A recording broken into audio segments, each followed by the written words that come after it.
اوكي سنة سؤال جرا حلو بهاي نيو انرجي ان انرجي cusub lala soo baxo marka hadana xaaladda waa la socotaan Soomaaliya abaar badan ka jira khaasatan Jubbaland isku soo guur badan jira hadda ereyadan meeshan aan joogno Kulbiyo meel badan la iskaga imaaday ilaa wajeer baa laga imaaday afmadow Dhuubleel dadka waa isku soo guuray marka shaqooyin badan soo baxayaan marka heerkaas oo kale la maraayo waxa loo baahan yahay in feejignaan badan la muujiyo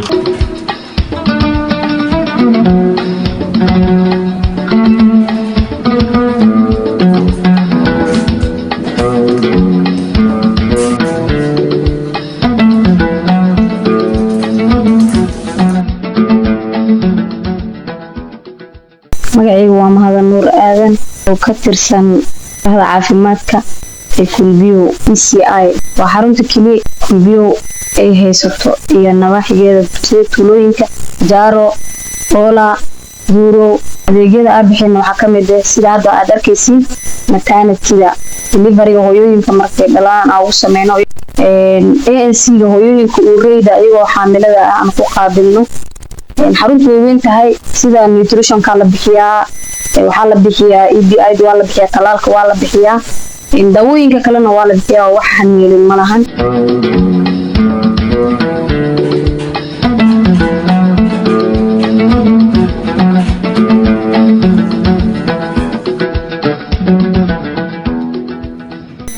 أيوة فنحن حسن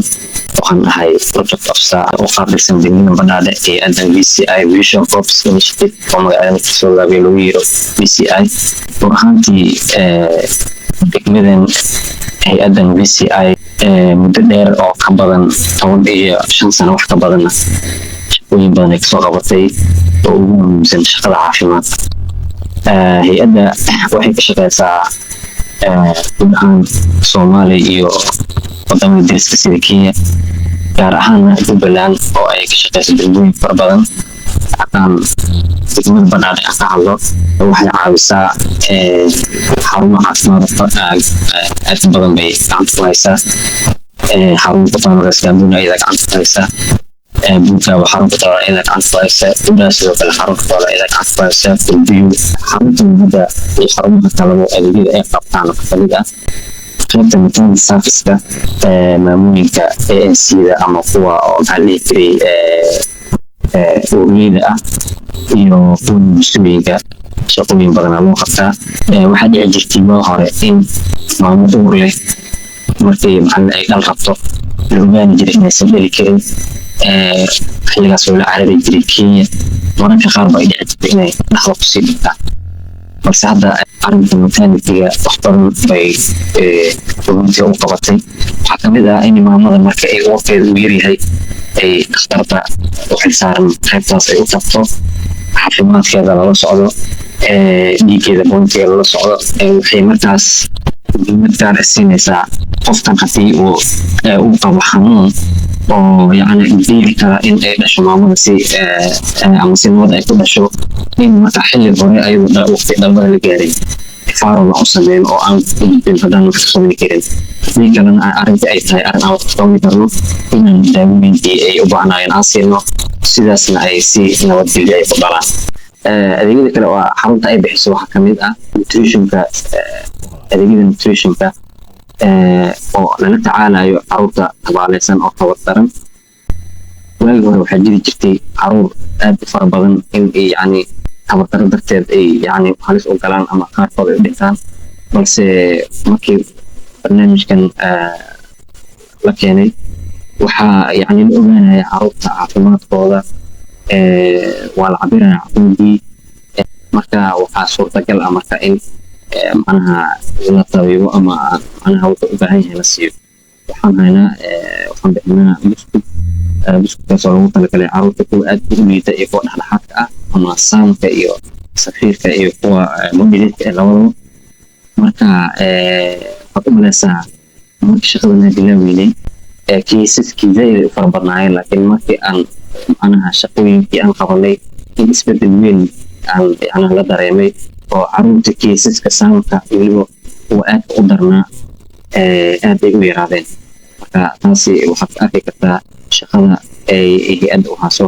iyo xaruntan khaasatan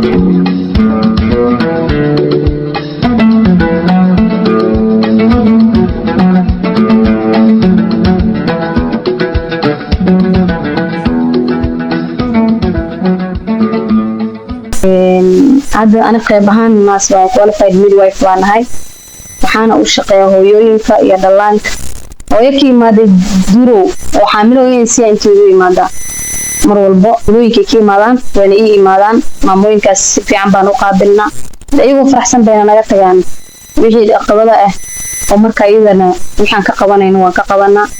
oo aan annaga daawooyinkeeda hayno waan u sameynaa waxaa jirta baahi gooniyoon annaga maanta aan xaqabtirnay waayo waxaa jirta hooyooyinka intii xarunta la furin oo maternity la sameynay waxaa jirta hooyooyinka in referral gareeyo oo xaluuqoo la aadiyo marka alxamdulilah horta ilaahay baa mahadda iskale inay maanta ay baahidan weynka badan ay xaqabtirtay oo hooyo la qaaday maanta ay jirin oo delivery ay tahay hooyo dhalayso oo la qaaday referral loo sameynay aysan jirin laakiin ay maanta isbitaalkaynan uu ku sameysanayno waxaa jirta hooyada markii inta laga qaadayo waxaa jirta hooyo aan haysanin transport aa jira la isticmaalayo laakiin bukaanka hooyada haysata ama familkeeda laga yaabo inuu awoodin transportkaas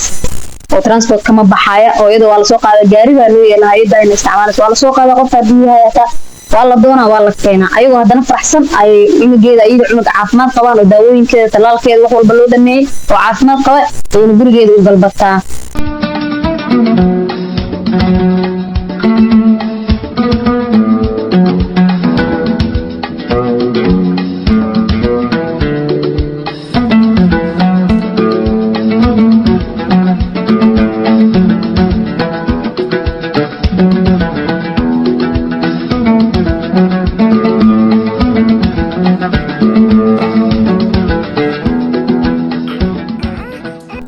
serviceka kale ama adeeg kale oo isagana aad muhiim u ah waxaa waaye adeega talaalka waxaa jiri jirtay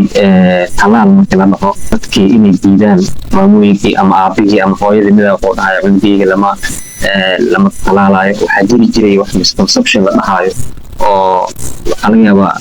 reerkaasba inay aaminsan yihiin tusaale in ninka haddii la talaalo uu naafoogayo in ay xanuuno keento talaalka marse markii wacyigelin fara badan aan sameynay waxaa noo suurta gashay in maxaan dhihi jiray dadkii ay ogaadaan muhiimadda ay leedahay talaalka cudurrada ay ka hortagto talaalka marka dadkii ma awoodaan inay xaro caafimaad kale ay lacag iskaga soo talaalaan ama kenya intay aadaan ay gaari qaataan qarashkaas ma awoodaan marka xaruntan caafimaadka oo ay taageerto hay-adda VCI waxay suurtagelisay laba qayb oo talaalka loo bixiyo ayaa jirtaa qayb waa outreach waxaa la booqdaa tuulooyinka la booqdaa dadka inay joogaana talaalka lagu geeyaa dadka ayagana magaalka degana xaruntaa lagu qaabilaa oo marka ugu horena wuxuu qaadanayaa talaalka qaaxada oo BCG loo yaqaano iyo talaalka oo OPV-da oralka boonida oo afka lagu shubaayo ugu horeysa oo marka uu dhasho la rabo in la siiyo ilaa marka ugu dambe oo masuuliyadda uu qaato markaas cunugaas marka waxaa ugu wici karnaa FIC Food Immunized Child ama cunuga talaalka uu dhamaystay marka waxaan isleeyahay isbedel badan meesha ka imaaday dadkii muhiimadda talaalka fahmay dadkii oo maxaa dhihi jiray helay in meeshooda ayagoo joogaan talaalka ku helayo immunity-ga caruurtana way isbedeshay cudurayaashii aad u dilaaci jiray way yaraadeen sida cudurka maxaa dhihi jiray measleska ama jadeecada runaantii deegaanka aad buu cudurkaas ugu badnaa laakiin markii talaalka caruurta ay qaateen oo cudurkii yani hataa hadduu caruurtii ku dhaco uu noqonayo mid safmar ah oo dhibaato badan ah u geysay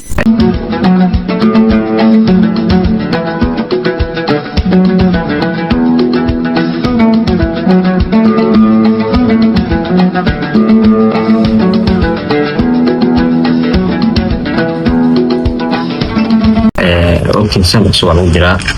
waxaa loo baahan yahay new energy in energy cusub laga soo baxo marka dee haddana xaaladda waa la socotaan Soomaaliya abaar badan ka jira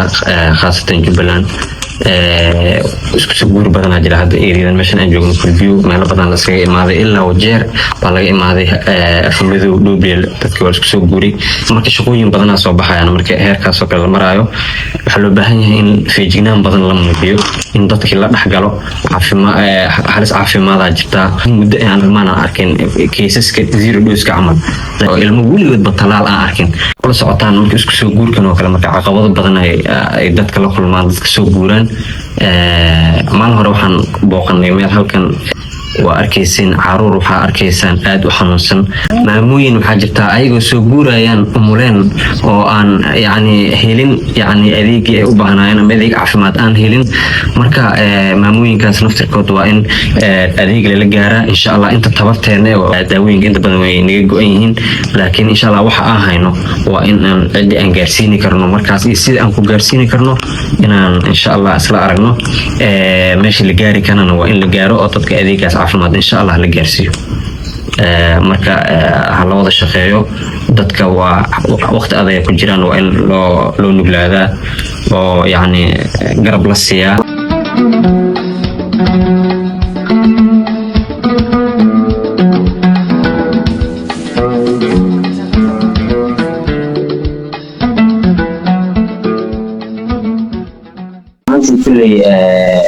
wax kasta markii shaqo kasta la qabto waxay leedahay challenges ama caqabado ka hor imaanaya annaga runaantii waxaan leeyahay caqabada ugu weyn deegaankan haysta waxa waaye in laga gudbiyey xog qaldan oo ku saabsan xagga amniga oo loo gudbiyey hay-adihii kale oo ka shaqeyn lahaa deegaanka xogtaas oo ah inaan deegaanka la tegi karin inaan laga shaqeyn karin hay-ado badana deegaanka ka shaqeeyeen haddana hay-adaa joogaan hadda tusaale haddaan usoo qaato sanadkii 2023 waxaa jirtay hay-ad shaqaalooyin soo xaysiisay degmooyin ilaa adiga 7 degmo aan ka xusi karo degmada Badhaadhe Afmadow iyo Dowley iyo degmooyin kale iyadana Jubbaland kamid ah fasting gobolka Gedo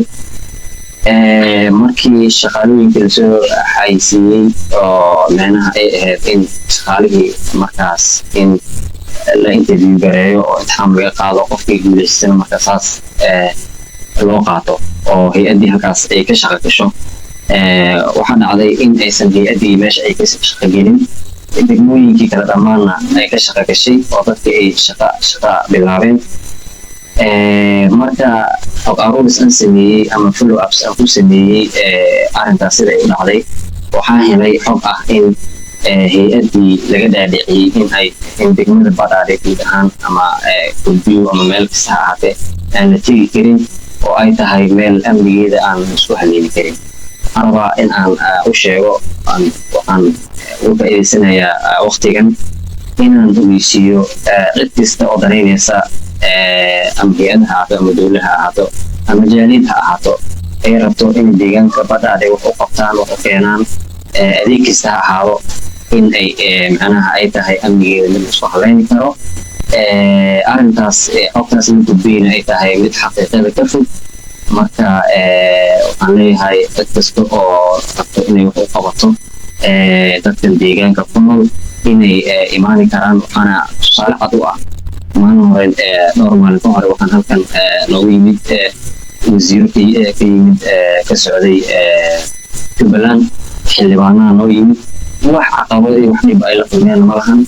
midaas waxay ku tusinaysaa in uu deegaanku yahay mid amnigiisa la haleeli karo